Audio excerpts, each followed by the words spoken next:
बिस्मिल्लाहिर्रहमानिर्रहीम। अस्सलाम वालेकुम। अब हमारे पास टॉपिक है energy momentum tensor. Energy momentum इन टेंसर नेम से पता चल रहा है कि हमारे पास ये एनर्जी मोमेंटम या इस तरह की टर्म्स का कम्बिनेशन होगा। तो देख लेते हैं। सबसे पहले तो आपने एनर्जी मोमेंटम टेंसर को डिनोट करना है क्वांटम टी कंट्रावेलेंट फॉर्म में i j T I j is so called energy momentum stress tensor. इसको आप एनर्जी मोमेंटम स्ट्रेस टेंसर भी कह सकते हैं। स्ट्रेस टेंसर क्या होता था? स्ट्रेस क्या होता था? प्रेशर पर यूनिट एरिया। इसको आप एनर्जी मोमेंटम स्ट्रेस टेंसर कह सकते हैं। इज द शॉर्ट और in the shortest variant energy momentum tensor कह सकते हैं, या आप इसको स्ट्रेस एनर्जी टेंसर भी कह सकते हैं। ये तीन टर्म्स इसके लिए यूज होती हैं, किसी भी तरह से आपके पेपर में पूछ सकते हैं। अब ये देखें, कंट्रावेलेंट अपर इंडिसेस में दो टर्म पढ़ी हैं, तो हम कहेंगे कि रैंक 2 का सिमेट्रिक टेंसर है। ये सारे टेंसर्स होते हैं ना सिमेट्रिक इन ऑर्डर होते हैं, सिवाय आपके पास जो रिमानियन टेंसर होता है उसके अलावा। बाकी सारे जो होते हैं ये सिमेट्रिक होते हैं। जैसे हमने आइंस्टाइन टेंसर देखा, वो भी सिमेट्रिक होता है।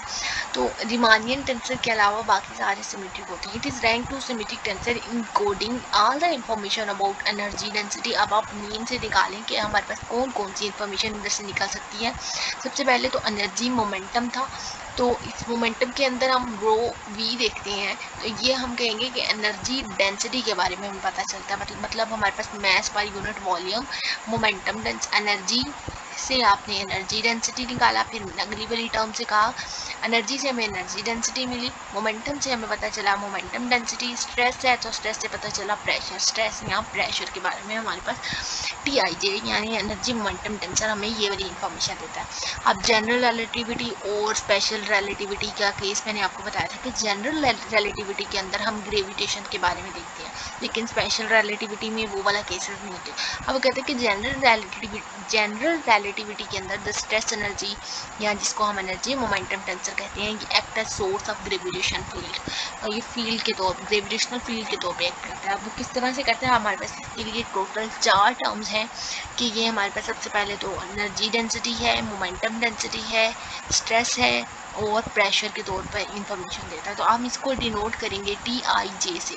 अब अगर हम इसको in terms of T alpha beta लिखते हैं, या आप आई जे को अल्फा बीटा कह रहे हैं, तो इसको अगर आप पास ये इसके लिए अगर ये 2 डायमेंशनल है, तो इसके लिए आपके पास जो क्वांटिटीज़ बनेंगी, सबसे पहले जब हम इसको वैल्यूज़ देंगे अल्फ़ा बीटा को, अगर आप अल्फ़ा को बीटा को 0 0 वैल्यू देते हैं तो आपके पास टी 0 0। तो ये जो आपके पास डायगोनल में फर्स्ट टर्म पड़ी है, ये आपको एनर्जी डेंसिटी के बारे में बताएगी। देन आप अल्फ़ा को 0 और बीटा को आई वैल्यू दें, मतलब आपके पास आई 1 2 3 हो सकता है, तो आपको एनर्जी फ्लक्स के बारे में बताएगा। फिर आप अल्फ़ा को आई और बीटा को 0 वैल्यू दें, नॉन डायगोनल टर्म में अल्फ़ा को 0 बीटा को आई, अल्फ़ा को आई बीटा को 0। तो आपको बस ये आपको मोमेंटम डेंसिटी के बारे में बताएगा। और यहाँ पे आप आई जे को वेरी करते जाएं, एक दफ़ा आई को 1, जे को 1, आई को 2, जे को 2, आई को 3, जे को 3, फिर आई को 1, जे को 2 रख लें, आई को 2, जे को 1 रख लें, तो आपका ये स्ट्रेस टेंसर आएगा। इस तरह से वैल्यूज़ को वेरी करते जाएं। अब हम इन चारों की डेफिनेशन देखेंगे। सबसे पहले देखते हैं कि आपके पास जो टर्म लिखी हुई है एनर्जी डेंसिटी, ये क्या होती है। एक और बात कि आपके पास ये जो एनर्जी मोमेंटम टेंसर है, यहाँ पे आपको टोटल 10 क्वांटिटीज़ के बारे में बताया जाएगा। 10 देख लेते हैं। सबसे पहले the 10 component of this tensor have the following interpretation. अब यहाँ पे 10 कंपोनेंट्स वहाँ बता रहे हैं, लेकिन ये टोटल 16 कंपोनेंट्स होते हैं। यहाँ पे आपको 10 बताया गया, और जो रिमेनिंग 6 कंपोनेंट होते हैं ना, वो एक्सट्रैक्ट हो जाते हैं। वो हम ज़्यादा इंफॉर्मेशन नहीं उसकी देखेंगे, वो एक्सट्रैक्ट हो जाते हैं। अब आपके जो रिमेनिंग 10 कंपोनेंट्स हैं उनकी इंटरप्रिटेशन देखते हैं। सबसे पहले आपके पास जो टर्म थी टी 0 0, जिसको हम एनर्जी डेंसिटी कहते हैं। अब ये जो एनर्जी डेंसिटी का तो आपको पता है कि मैस पर यूनिट वॉल्यूम, तो आपने ये जो पहली टर्म है इसको बस याद रखने कि ये जो टी 0 0 है ये एनर्जी डेंसिटी है, लोकल एनर्जी डेंसिटी। इसके अंदर क्या होगा? any potential contribution from forces between particles and their kinetic energy। मतलब एनर्जी है कोई चीज़, आप उसको अट्रैक्ट कर रही है, या उसकी जो पार्टिकल्स हैं फोर्स वो दूसरे के साथ गैदरिंग हो रही है, तो वो क्या बताता है कि इसके अंदर हमारे पास पोटेंशियल कंट्रीब्यूशन होती है फोर्सेस की, पार्टिकल्स और काइनेटिक एनर्जी की, उनकी काइनेटिक एनर्जी के दरमियान पार्टिकल्स की फोर्सेस और उनकी काइनेटिक एनर्जी की पोटेंशियल कंट्रीब्यूशन होती है। सबसे पहला कंपोनेंट आपने बस इतना याद रखना है कि ये लोकल एनर्जी डेंसिटी है। अब ये जो लोकल एनर्जी डेंसिटी है, इसको हम टर्म आप देखें, लोकल एनर्जी डेंसिटी, एनर्जी को हम इन टर्म्स ऑफ फोर्स लेते हैं या इन टर्म्स ऑफ ई अगर हम लिखें तो ई हो गया, और ये जो डेंसिटी है इसको हम क्या लिखते हैं, रो लिखते हैं। तो ये आपके पास इसकी जो इसको हम एक्सप्लेन करते हैं, तो see why consider the momentum four vector T00 represent energy density. अब हम देखेंगे कि हम क्यों इसके लिए मोमेंटम फोर वेक्टर का कंसेप्ट यूज करेंगे। तो ई और एनर्जी डेंसिटी था, तो हमने इसको ई पी आई लिख लिया। Using this definition we see in this case the T00 अब is the P0 component of the momentum force vector. This is energy density. इसका ये जो पहला कंपोनेंट होगा, हमने मोमेंटम फोर वेक्टर्स को ड्राइव किया है। आपने वो वाले कंपोनेंट जाके पीछे देखें अपने हैंडआउट्स अगर आपके पास है, नहीं तो PDF देखें। तो ये जो उसका पहला कंपोनेंट है ना T00 के अंदर, यहाँ आपके पास ये जो मोमेंटम फोर वेक्टर का ये जो P0 कंपोनेंट है is the T00 is the P0 component of momentum four vector. ये जो T00 है ये हमने P0 से लिया, और ये आपके पास एनर्जी डेंसिटी। आप energy density is the amount of energy in system per unit volume. तो system per unit volume energy density, mass per unit volume होता है तो एनर्जी डेंसिटी है, तो मैं एनर्जी पर यूनिट वॉल्यूम होगा energy in system per unit volume. अब आपके पास इसका जो सेकंड कंपोनेंट है वो आपको क्या बताता है, सेकंड कंपोनेंट जो आपके पास T0 था फ्लक्स के बारे में बताता है। और फ्लक्स क्या होता है, फ्लक्स की डेफिनेशन क्या कहती है आपको, फ्लक्स होता है rate of transfer of energy through a surface.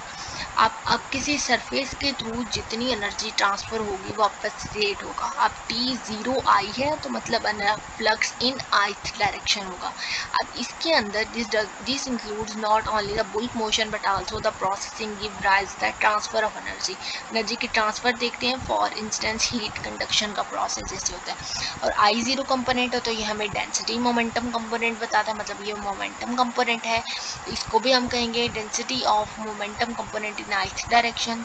अब इसके लिए हमारे पास तीन मोमेंटम डेंसिटीज आ सकती हैं जब आप आई को वेरी करेंगे।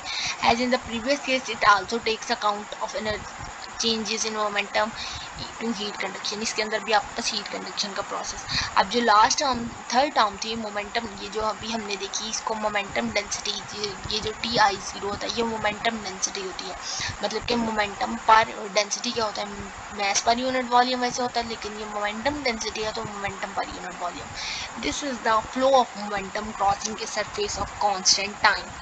अब ये क्या हो कि जिस कांस्टेंट टाइम के अंदर उस सरफेस के ऊपर से जितना मोमेंटम फ्लो होगा वो आपस मोमेंटम डेंसिटी होगी, मतलब आप उसका जितना वॉल्यूम होगा।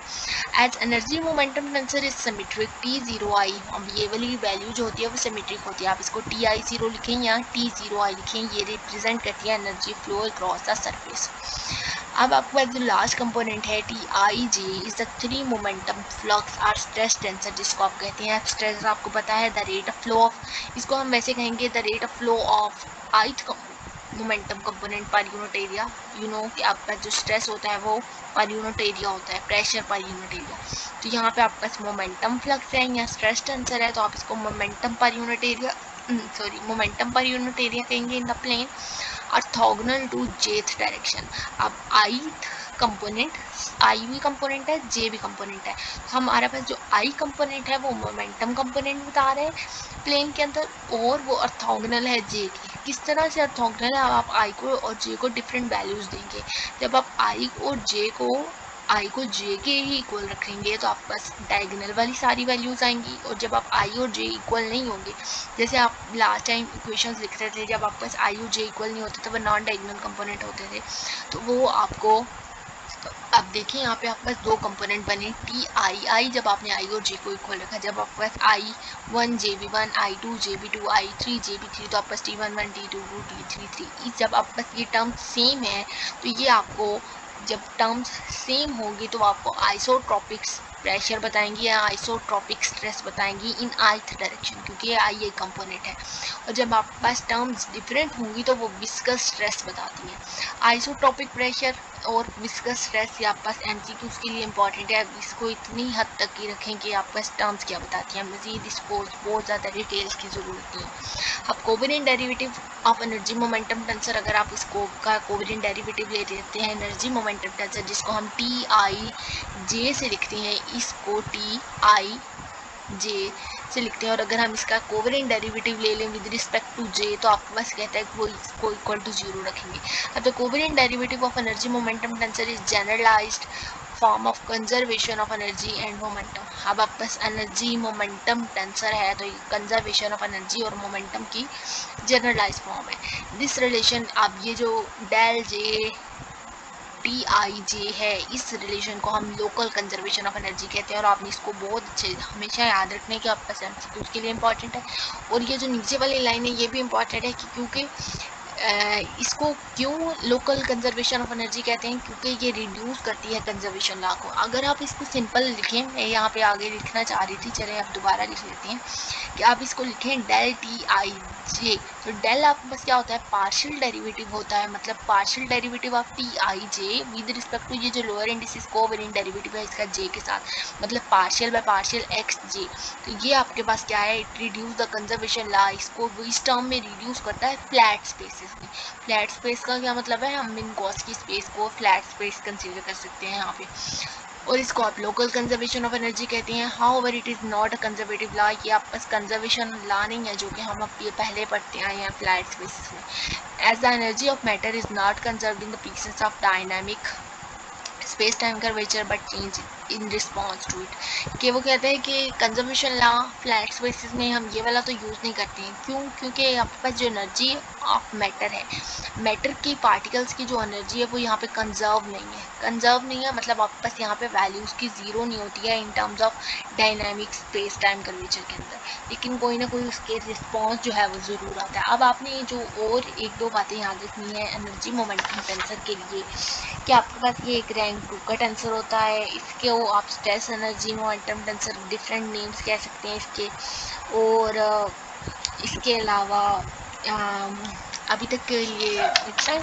अगर कोई मज़ीद और डिस्कशन हो इसके रिलेटेड तो मैं इसको नेक्स्ट वीडियो लेक्चर में मज़ीद एक्सप्लेन कर दूँगी। अल्लाह हाफ़िज़, थैंक यू।